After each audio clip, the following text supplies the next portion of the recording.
অনেকেই আছে পান থেকে চুন বসলেই গালিগালাজ করে। এই নিয়ে আমাদের শাইখ আহমদুল্লাহ হুজুর কি বলে আপনারা দেখুন। অনেকে আছে চুল থেকে নুন খসলেই গালি ছাড়া, কথায় কথায় গালি যাদের আসে তারা কারা জানেন? তাদের পরিচয় কি জানা আছে? মুনাফিক, যাদের অন্তরে আসলে ইমান নাই, মুখে শুধু ইমানের কথা বলে, আল্লাহর খাতে আসলে মুসলমান না। এই মুনাফিকদের মার্কাগুলোর মধ্যে একটা হলো ওয়াইদা খাসামা ফাজার। কোনো ঝগড়াঝাটি হলে, মেজাজ গরম হলে কি করে? গালি গালাজ। কাউকে গালি দেওয়া যাবে কি না, আর গালি দিলে কি বড় কোনো গুনাহ হবে, ইসলাম কি বলে? এই লোকটা মনে গালি দিতে চাচ্ছে কাউকে, প্রশ্নের ধাঁচ দেখে বোঝা যাচ্ছে একটু অনুমতি চাচ্ছে, ভাই একটু দেওয়া যাবে কিনা বলেন ভাই। হয়তো জিদ আছে, হয়তো দুঃখ আছে কারোর প্রতি। না ভাই, কাউকে গালি দেওয়া জায়েজ নাই। নবী করিম সাল্লাল্লাহু আলাইহি ওয়াসাল্লাম বলেছেন, ইমানদার কখনো গালিবাজ, ইমানদার কখনো অভিসম্পাদকারী, মুখ খারাপকারী, নিচু খারাপ কথা উক্তিকারী, এটা কখনো ইমানদার হতে পারে না। নবী করিম সাল্লাল্লাহু আলাইহি ওয়াসাল্লাম তিনি কখনো নিচু তুচ্ছ এরকম কোনো কথা মুখ দিয়ে বের করতেন না। জেদের বশবর্তী হয়ে ঘরের লোকজনকে, অধীনস্থ লোকজনকে, বাহিরে ভেতরে যদি কেউ গালমন্দ করে তাহলে সে ফাসিক, সিবাবুল মুমিনি ফুসুক ওয়া কিতালুহু কুফর।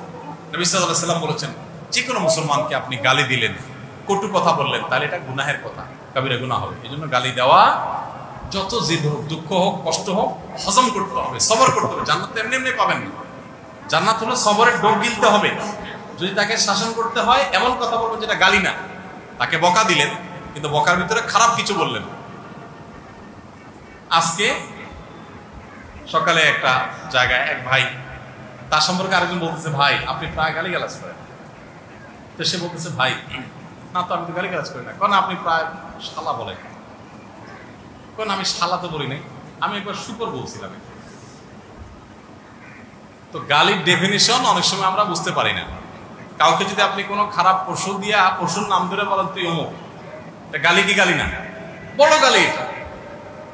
আর অমুকের বাচ্চা, তমুকের বাচ্চা, এগুলো কি শুধু গালি?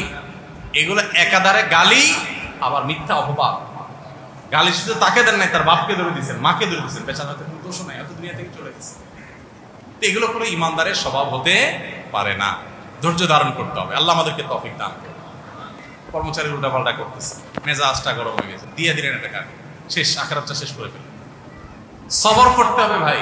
প্রয়োজনে দুইটা শক্ত কথা বল, তুমি কেন করলা? প্রয়োজনে তার অন্যায় করে থাকলে, ক্ষতি করে থাকলে, নিয়ম অনুযায়ী, চুক্তি অনুযায়ী ক্ষতিপূরণ আদায় করেন তার কাছ থেকে, কিন্তু মুখ খারাপ করবেন না। অনেকে আছে চুল থেকে নুন খসলেই গালি ছাড়া, কথায় কথায় গালি যাদের আসে তারা কারা জানেন? তাদের পরিচয় কি জানা আছে? মুনাফিক, যাদের অন্তরে আসলে ইমান নাই, মুখে শুধু ইমানের কথা বলে, আল্লাহর খাতে আসলে মুসলমান না।